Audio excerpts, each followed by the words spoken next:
Hello दोस्तों, स्वागत है आप सभी का इस वीडियो में। आज की इस वीडियो में आज हम लोग आरआरबी एनटीपीसी के पीवाईक्यू प्रश्नों को जानेंगे। तो जानने के लिए वीडियो को लास्ट तक देखें और चैनल में पहली बार है तो चैनल को भी सब्सक्राइब कर लें। तो आज का पहला प्रश्न हम लोग का, इनमें से कौन पाषाण युग के 3 प्रमुख कालों के अंतर्गत नहीं आता है? बताना है कौन पाषाण युग के 3 प्रमुख कालों के अंतर्गत नहीं आता है। तो ऑप्शन ए में पूरा पाषाण, ऑप्शन बी में नव पाषाण, ऑप्शन सी में तार्प पाषाण, ऑप्शन डी में मध्य पाषाण। तो इसका राइट आंसर हो जाएगा हम लोग का ऑप्शन नंबर सी, तार्प पाषाण इज करेक्ट आंसर। फिर अगला प्रश्न हम लोग का, भीमबेटका की गुफाओं की खोज कब हुई थी? ऑप्शन ए में है 1955-56 में, ऑप्शन बी में 1957-58 में, ऑप्शन सी में है 1954-55 में, ऑप्शन डी में 1953-54 में। तो इसका राइट आंसर हो जाएगा हम लोग का ऑप्शन नंबर बी, 1957-58 में। भीमबेटका की गुफाओं की खोज 1957-58 में की गई थी। Option B is right answer.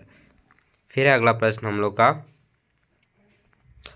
Bhimbetka के शिलाशय निम्नलिखित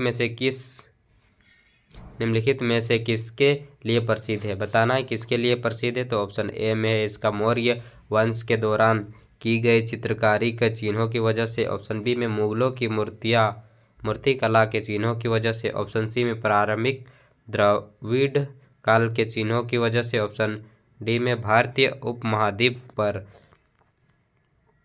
मानव जीवन के प्राचीनतम चिन्हों की वजह से। तो इसका राइट आंसर हो जाएगा हम लोग का option number D. Option number D is correct answer. भारतीय उपमहाद्वीप पर मानव जीवन के प्राचीनतम चिन्हों की वजह से भीमबेटका शिलाशय प्रसिद्ध था। फिर अगला प्रश्न हम लोग का, भारत में पाषाणकालीन शिला चित्रकारी कहाँ पाई जाती है? बताना है कहाँ पाई जाती है। ऑप्शन ए में नालंदा में, ऑप्शन बी में भीमबेटका में, ऑप्शन सी में एलिफेंटा में, ऑप्शन डी में बाघ गुफाएं। तो इसका राइट आंसर हो जाएगा हम लोग का ऑप्शन नंबर 4 नंबर का होगा करेक्ट आंसर। 4 नंबर का भीमबेटका इज राइट आंसर। इसका करेक्ट आंसर हो जाएगा option number B, Bhimbetka is right answer. फिर अगला प्रश्न हम लोग का, अगला 5वां क्वेश्चन, निम्नलिखित में से कौन सा मानव गतिविधियों एवं सभ्यता के प्राक ऐतिहासिक काल का सही कालानुक्रम है? ऑप्शन ए में है पूरा पाषाण काल, मध्य पाषाण काल, नव पाषाण काल, ऑप्शन बी में धातु युग काल, मध्य पाषाण काल, पुरान पाषाण काल, ऑप्शन सी में नव पाषाण काल, मध्य पाषाण काल, पुरान पाषाण काल, ऑप्शन डी में मध्य पाषाण काल, नव पाषाण काल और पुरान पाषाण काल। तो इसका राइट आंसर हो जाएगा ऑप्शन नंबर ए, पूरा पाषाण काल, मध्य पाषाण काल और नव पाषाण काल इज ए राइट आंसर। फिर अगला प्रश्न हम लोग का, सिंधु सभ्यता से, सिंधु घाटी सभ्यता के समय में शिल्प निर्माण के लिए सीप कहाँ से प्राप्त किए जाते थे? बताना है सीप कहाँ से प्राप्त किए जाते थे। तो ऑप्शन ए में जयपुर, ऑप्शन बी में सोरतुगय, ऑप्शन सी में नागेश्वर, ऑप्शन डी में रोपड़। तो इसका राइट आंसर हो जाएगा option number C, Nageshwar. Option number C is right answer, Nageshwar. अगला प्रश्न है हम लोग का, सिंधु घाटी सभ्यता का निम्न में से कौन सा स्थल पंजाब में स्थित है? बताना है कौन सा स्थल पंजाब में स्थित है। ऑप्शन ए में कोटदीजी, ऑप्शन बी में बनावली, ऑप्शन सी में बालू, ऑप्शन डी में रोपड़। तो इसका राइट आंसर हो जाएगा हम लोग का option number D, Ropar is a correct answer. फिर अगला प्रश्न है, हड़प्पा की अधिकांश मानक मुहावरे ब्लैंक स्पेस नामक एक प्रकार के मुलायम पत्थर से बनी होती है जो 2x2 बीमा के साथ वर्गाकार आकृति का होता था तथा जिसका उपयोग व्यावसायिक उद्देश्यों के लिए किया जाता था। तो इसका क्या यहाँ ब्लैंक स्पेस में भराएगा वो बताना है। ऑप्शन ए में है रोडोनाइट, ऑप्शन बी में है गोल्ड रुटाइल, ऑप्शन सी में है रिटेलाइट, ऑप्शन डी में सैटेलाइट। तो इसका राइट आंसर हो जाएगा option number C, satellite. Satellite is a correct answer. फिर अगला प्रश्न हम लोग का धोलावीरा, धोलावीरा ब्लैंक स्पेस राज्य में स्थित है। बताना है धोलावीरा कहाँ स्थित है। ऑप्शन ए में गुजरात, ऑप्शन बी में झारखंड, ऑप्शन सी में राजस्थान, ऑप्शन डी में छत्तीसगढ़। तो इसका राइट आंसर हो जाएगा धोलावीरा कहाँ स्थित है, तो राजस्थान में नहीं, धोलावीरा गुजरात में स्थित है। Dholavira Gujarat, option A is a correct answer. Dholavira Gujarat में स्थित है। अगला प्रश्न है हम लोग का धोलावीरा एक पुरातात्विक स्थान किस समयावधि से जुड़ी हुई है। ऑप्शन ए में गुप्त अवधि, ऑप्शन बी में मगध अवधि, ऑप्शन सी में सिंधु घाटी सभ्यता, ऑप्शन डी में चालुक्य अवधि।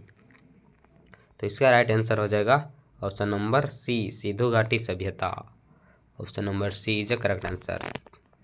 धोलावीरा एक पुरातात्विक स्थान किस समयावधि से जुड़ी हुई है, तो सिंधु घाटी सभ्यता से जुड़ी हुई है। फिर अगला प्रश्न हम लोग का मोहनजोदड़ो में पाया गया विशाल स्नानागार एक विशाल ब्लैंक स्पेस था, क्या था, कैसा था। ऑप्शन ए में वृत्ताकार टैंक, ऑप्शन बी में बेलनाकार टैंक, ऑप्शन सी में त्रिभुजाकार टैंक, ऑप्शन डी में आयताकार टैंक। तो इसका राइट आंसर हो जाएगा आयताकार tank. Option number D is right answer. काफ़ी इम्पोर्टेंट प्रश्न है, आप लोग अच्छे से देखते जाइएगा। देख सकते हैं ये क्वेश्चन कब पूछा गया था, 19/3/2021 फर्स्ट शिफ्ट में पूछा गया था। इसीलिए आप लोग सबको अच्छे से देखते जाइएगा। सभी क्वेश्चन काफ़ी इम्पोर्टेंट प्रश्न हैं जो हर एक बार के एग्ज़ाम में पूछे जाते हैं। अगला प्रश्न है हम लोग का वर्ष 2020-21 के आसपास किस नदी के किनारे खुदाई के दौरान हड़प्पा शहर मिला। बताना है किस नदी के आसपास जब खुदाई हो रहा था तखन हड़प्पा शहर मिला था। तो ऑप्शन ए में झेलम, ऑप्शन बी में व्यास, ऑप्शन सी में जेनाब, ऑप्शन डी में रावी। तो इसका राइट आंसर हो जाएगा हम लोग का option number D, Ravi. Ravi नदी की खुदाई के दौरान हड़प्पा शहर मिला था। गाइस लोग अच्छे से याद रख लीजिएगा, काफ़ी इम्पोर्टेंट प्रश्न है। फिर अगला प्रश्न सिंधु घाटी सभ्यता के किस शहर का शाब्दिक अर्थ मृतकों का टोका है। तो इसका क्या हो जाएगा, करेक्ट आंसर बताना है। ऑप्शन ए में है मेसोपोटामिया, ऑप्शन बी में मोहनजोदड़ो, ऑप्शन सी में बालाकोट, ऑप्शन डी में हड़प्पा। तो इसका राइट आंसर हो जाएगा option number B, Mohenjodaro. Option number B is right answer. फिर अगला प्रश्न हम लोग का मोहनजोदड़ो शब्द का अर्थ क्या है। बताना है मोहनजोदड़ो शब्द का अर्थ क्या है। ऑप्शन ए में है रहने का स्थान, ऑप्शन बी में बाजार स्थल, ऑप्शन सी में मृतकों का टीका, ऑप्शन डी में पसंदीदा शहर। तो इसका करेक्ट आंसर हो जाएगा ऑप्शन नंबर सी, मृतकों का टीका। मोहनजोदड़ो शब्द का अर्थ है मृतकों का टीका। फिर अगला प्रश्न हम लोग मोहनजोदड़ो कहाँ स्थित है। तो खैबर पख्तूनख्वा में, ऑप्शन बी में पंजाब, ऑप्शन सी में बलूचिस्तान, ऑप्शन डी में सिंध। तो इसका राइट आंसर हो जाएगा Sindh. Option number D is correct answer. Mohenjodaro कहाँ स्थित है, सिंध में। फिर अगला प्रश्न हम लोग का हड़प्पा सभ्यता का कौन सा शहर विशिष्ट रूप से मनके बनाना, सीप बांटना, धातु की वस्तुएं बनाना, मुहर बनाना और तराजू का निर्माण करना आदि कार्यों सहित शिल्प उत्पादन के लिए समर्पित था। ऑप्शन ए में है मोहनजोदड़ो, ऑप्शन बी में है नागेश्वर, ऑप्शन सी में हड़प्पा, ऑप्शन नंबर डी में चन्हुदड़ो। तो इसका करेक्ट आंसर हो जाएगा option number D, Chanhudaro is a right answer. फिर अगला प्रश्न हम लोग का, सिंधु घाटी सभ्यता के निम्न में से किस स्थल को सबसे पहले खोजा गया था? ऑप्शन ए में मोहनजोदड़ो, ऑप्शन बी में हड़प्पा, ऑप्शन सी में लोथल, ऑप्शन डी में कालीबंगा। तो इसका राइट आंसर क्या होगा? इसका राइट आंसर हो जाएगा Harappa. Option number B is a right answer. फिर अगला प्रश्न हम लोग का 18 नंबर, पत्थर की बने नृत्य करते हुए पुरुष की मूर्ति नटराज किस स्थान पर पाई गई थी? ऑप्शन ए में लोथल, ऑप्शन बी में रंगपुर, ऑप्शन सी में हड़प्पा, ऑप्शन डी में मोहनजोदड़ो। तो इसका करेक्ट आंसर हो जाएगा option number C, Harappa is a correct answer. काफ़ी PBI प्रश्न है गाइज। आप मेरे चैनल में पहली बार रहेंगे तो चैनल को भी सब्सक्राइब कर लीजिएगा डेली इसी तरह के क्वेश्चन देखने के लिए। इनमें से कौन सा हड़प्पा स्थल गुजरात में पाया गया है? ऑप्शन ए में बालाथल, ऑप्शन बी में खांडलिया, ऑप्शन सी में धोलावीरा, ऑप्शन डी में मांडा। तो इसका करेक्ट आंसर हो जाएगा Dholavira. Dholavira is a correct answer. इनमें से कौन सा हड़प्पा स्थल गुजरात में पाया जाता है? तो धोलावीरा।